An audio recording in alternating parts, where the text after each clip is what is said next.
তামিম ইকবাল খান, যাকে নিন্দুকেরা ভালোবেসে বলেন নাটক ইকবাল খান, তবে চলমান বিপিএল থেকে তার নামের পাশে আরো একটি বিশেষণ যুক্ত হলো, সেটা হচ্ছে রাগী ইকবাল খান কিংবা উগ্র ইকবাল খান। চলমান বিপিএল এ একের পর এক বিতর্কে জড়াচ্ছেন দেশসেরা এই সাবেক ওপেনার। দেশি হোক কিংবা বিদেশি, নিজের দলের হোক কিংবা অন্যের দলের হোক, এরকম 4টি ঘটনার সাথে নিজেকে জড়িয়ে ফেলেছেন নিজের অজান্তে অথবা জানতে। শুরুটা হয়েছিল রংপুরের বিদেশি রিক্রুইটস অ্যালেক্স হেলসের সাথে। একটি টান টান উত্তেজনার ম্যাচে সোহানের সেই কালজয়ী ইনিংসের মাধ্যমে যখন পরাজয় বরণ করে নেয় তামিম ইকবাল খানের বরিশাল, ঠিক তখনই অ্যালেক্স হেলসের সাথে মারাত্মক মারমুখী ভঙ্গিতে দেখা গিয়েছে দেশ সেরা এই ওপেনারকে। এমনই দেখা যাচ্ছিল যে তাকে যদি সেই মুহূর্তে না আটকাতো তাহলে হয়তো বা হাতাহাতির পর্যায়ে চলে যেত।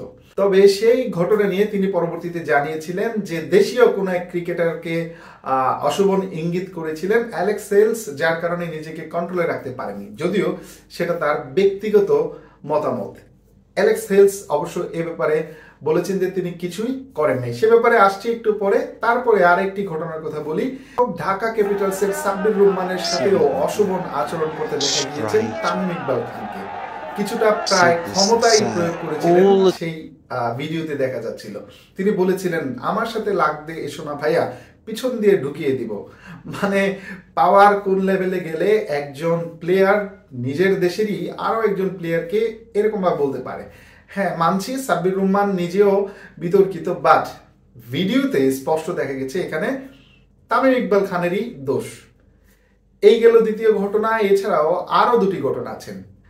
আর একটি ঘটনা হচ্ছে তার দলেরই ডেভিড মালান, যিনি ইংল্যান্ডের রিক্রুইটস, তার সাথে যখন ওপেনিং এ নামেন একটি রান আউট হয়ে যান। রান আউট হওয়ার পরে তামিম ইকবাল খান এমন ভাবে আচরণ করতেছিলেন, মনে হচ্ছিল যে নিজের দলের প্লেয়ার মালানের সাথেই ঝগড়া লেগে যাবেন। এমনটা দেখা গেছে যে বিরুদ্ধ দলের লোক এসে মালানকে বলছে, ভাই তুমি ওদিকে চলে যাও। মানে একই দলের প্লেয়ার ঝগড়া লাগছে, অন্য দলের প্লেয়ার এসে একটা মিটমাট করছে। মানে কি ধরনের একটা উইয়ার্ড সিচুয়েশন।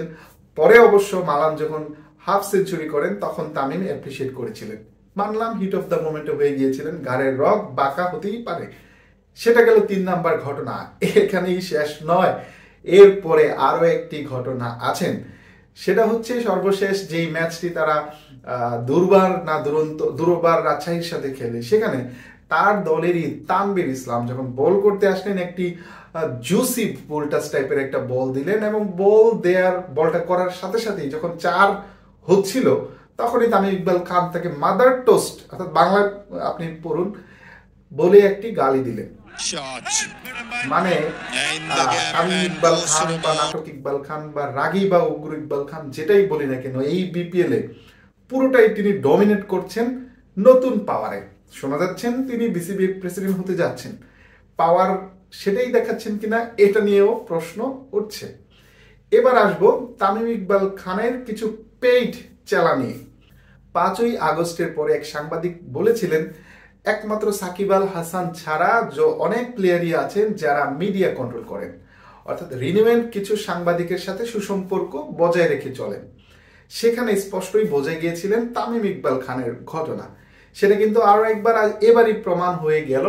তামিম ইকবাল খান যখন অ্যালেক্স হেলসের সাথে এই মারমুখী একটি বিষয় দেখতে পেলাম যেটা নিয়ে বিতর্ক হচ্ছিল, ঠিক সেই সময়ই অ্যালেক্স হেলসের সাথে ঘটনার পরেই রিয়াসাত আজিমের সাথে তামিম ইকবাল খান একটি ইন্টারভিউ দেন। সেখানে তিনি বলেন অ্যালেক্স হেলস স্বদেশীয় এক প্লেয়ারকে বিদ্রুপ করছিলেন, তার কারণে তিনি এরকম করেছিলেন। তবে সেই ঘটনাটা কিন্তু আগের ম্যাচের ঘটনা আপনি এই ম্যাচে এসে যদি বলেন তাহলে সেটা কিন্তু আসলে লজিকের সাথে যাচ্ছে না। নিজেকে নির্দোষ প্রমাণ করার একটা চেষ্টা সব সময়ই তামিম ইকবাল খান করে থাকেন, যেমনটা তিনি এর আগেও অনেকবার রিটায়ার করার পরে আবার কামব্যাক করতে চেয়েছেন, আবার রিটায়ার করেছেন, আবার কামব্যাক করতে চেয়েছেন এবং সর্বশেষ রিটায়ার করেছেন। এবং আমার বিশ্বাস তিনি এখানে স্থির থাকবেন, তার থাকাই উচিত। না হলে আসলে মানুষ আর কি নাম দেবে আমি জানি না।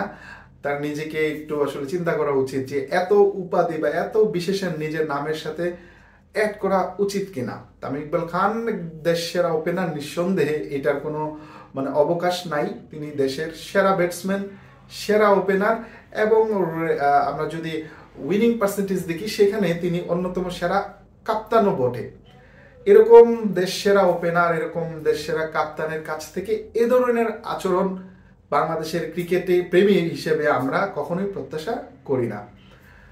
এই যে এই ক্রিকেটারদের নিজস্ব মিডিয়া কন্ট্রোল করা বা কিছু বিশেষ সাংবাদিক চেলা পোষা এবং ওই সাংবাদিকগুলো ওই প্লেয়ারগুলোকে বেশি বুস্ট করা, তাদের পজিটিভিটি দেখা বা তারা কোনো ভুল করলে সেটাকে মিথ্যাভাবে শুধরানোর জন্য তাকে বিশেষ ইন্টারভিউ নেওয়া, এই জিনিসগুলো বাংলাদেশের পুরো ক্রিকেট কাঠামোর জন্য ক্ষতিকর। রেসাত আজিম বলি বা ফাহিম বলি, ফাহিমের কথা যদি আমরা বলি, সাংবাদিক ফাহিম যিনি ৭১-এ আছেন, তিনি রেডিও আমারে, আমি একটা প্রোগ্রাম করতো অনেক আগে, সেটা হচ্ছে ৯-১০ এরকম সালের দিকে, ১১ সালের দিকে, প্রতি শুক্রবারে ২টা থেকে ৪টা পর্যন্ত একটা স্পোর্টস সাংবাদিক নিয়ে আসতো, সেখানে তিনি হোস্ট থাকতেন, তারা অনেক আলোচনা করতেন এবং ওই শোটা খুব জনপ্রিয় ছিল। যেই ফাহিম সেই শোতে ঠোঁট কাটা ছিল এবং স্পষ্টবাদী ছিল, এখানে এসেও তিনি কিন্তু তামিমের সাফাই গাওয়া শুরু করলেন। গাইতেই পারেন, তামিম হয়তো বিসিবির প্রেসিডেন্ট হতেই যাচ্ছে, ধারণা করা হচ্ছে তামিম ইকবাল খান, নাটক ইকবাল খান কিংবা রাগী ইকবাল খান, তিনি যা শোনা যাচ্ছে, বোঝা যাচ্ছে, দেখা যাচ্ছে বাংলাদেশ ক্রিকেট বোর্ডের প্রেসিডেন্ট হওয়ার পথে প্রায় পা দিয়ে রেখেছেন। সেই সুবাদেই কিনা সাংবাদিকরা তার সাথে সুসম্পর্ক রাখছেন বিশেষ সুবিধা পাওয়ার জন্য, সেটা আমি জানি না, সেটা আপনারা বিবেচনা করবেন। তবে এই যে তামিম ইকবাল খানের ঘটনা এবং সেই ঘটনাকে অ্যাপ্রিসিয়েট করার মন মানসিকতা যে বাংলাদেশের স্পোর্টস কন্টেন্ট ক্রিয়েটর বা সাংবাদিকদের, সেটা দেশের সার্বিক ক্রিকেট কাঠামোর জন্য খুবই ক্ষতিকর। এরকমভাবে যদি চলতে থাকে তাহলে আমাদের যারা জুনিয়র ক্রিকেটার আছেন তারা কিন্তু এই জিনিসগুলো থেকে আরো অনুপ্রাণিত হয়ে তারাও এই পথেই অনুসরণ করবেন। আমরা আশা করব এরকম ভবিষ্যতে আর না দেখবো। আমরা তামিম ইকবাল খানকে বলবো নিজেকে আরো একটু কন্ট্রোল রাখা। মাঠে এটা আমি মানি, মাঠে হয়তো সবসময় নিজেকে কন্ট্রোলে রাখা যায় না।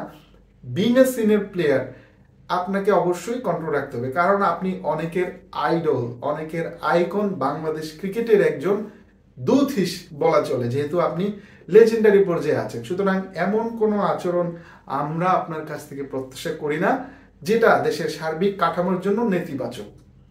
দর্শক, এই পুরো সামগ্রিক ঘটনা আপনার কেমন লাগলো, আপনার কি মতামত, সেটা কিন্তু আমাদেরকে জানাতে পারেন।